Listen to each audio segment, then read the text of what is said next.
Hello there. So in this video I'm going to teach you how to do a soft set. At least that's what I call it. You may know this hairstyle from the late 70s, early 80s soap operas.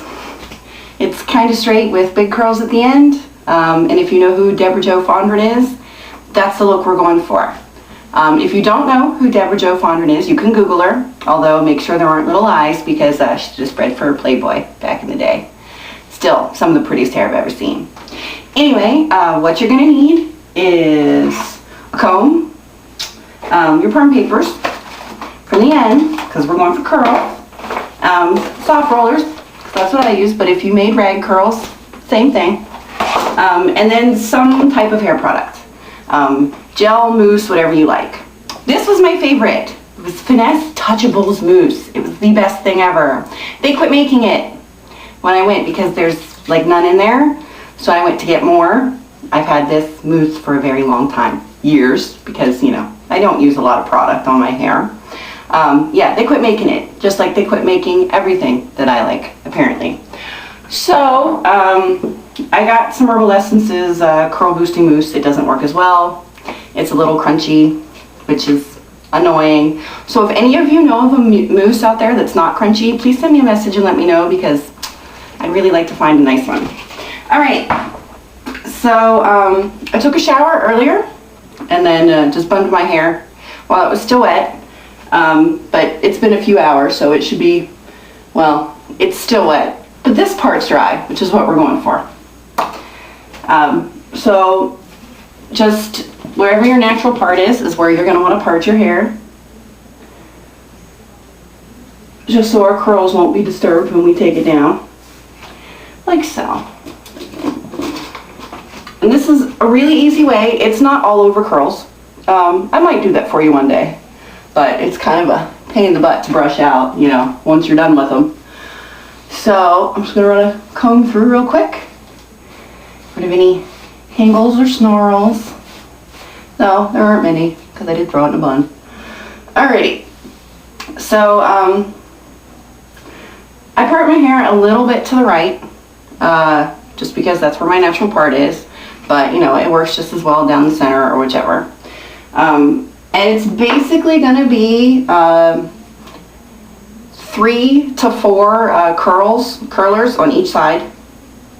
You don't want real small sections of hair because we're kind of going for bigger curls at the bottom, so it looks softer and not quite so stiff.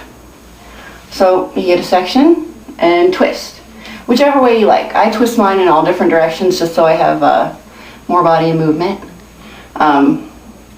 So you twist down and then add a little bit of mousse, a little bit, you don't need a lot, just to the ends, because if your ends are like mine, they don't hold as well as other parts of your hair.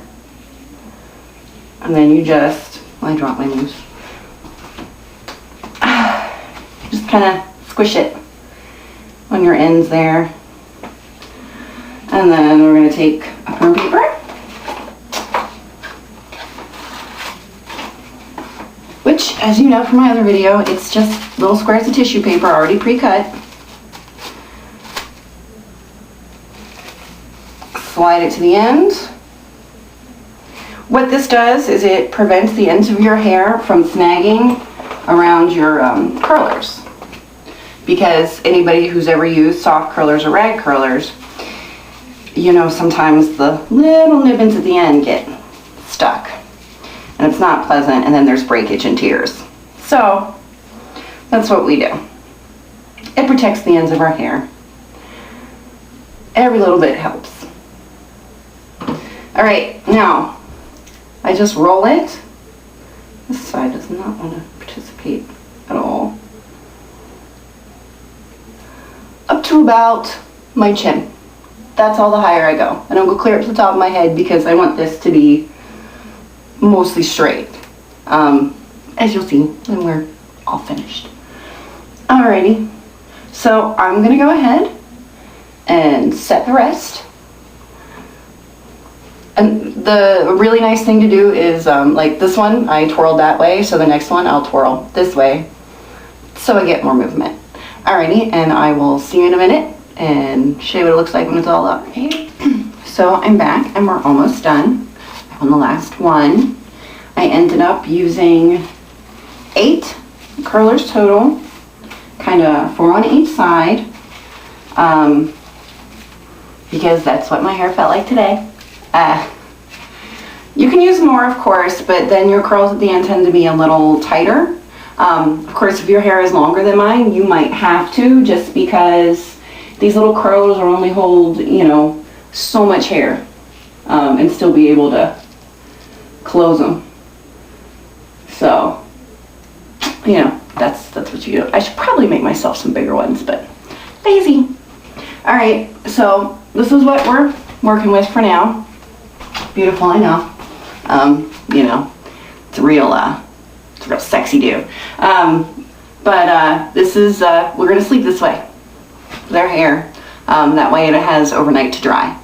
And you may be thinking that looks really impossible to sleep on, but it's not. Since we only have them up so far, they're fairly easy to move, so you can lay your head down.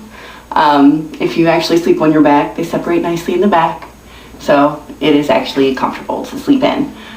When you go whole hog and wrap them all the way up to your head, a little more difficult. You need a real squishy pillow. But here we are so far, and I will see you after the transition for the takedown so you can see what our results are. Alrighty, see you in a sec. Hello again. It's the next day, which I know was only a second for you, but you know, it was an evening for me, and we are ready for the takedown. As you can see, they held up pretty well. They get a little scruffy during sleep, but that's because they toss and turn. So basically, all you want to do is pull them out. I don't know that there's really a technique. I usually just pull it straight and then do that number and slide it off. Look at all that curl. Nice, huh? That's why these work better than pretty much anything else. I love hot rollers. I love the concept of hot rollers, you know, in 30 minutes you have curls. And if your hair is shorter or not as thick, then that's so. Mine, however, curls immediately after takedown, and then in about 10 minutes it's flat again. That's just, you know, the way my hair is. So these are definitely the better option. And as you see, they slide right off because of those little papers.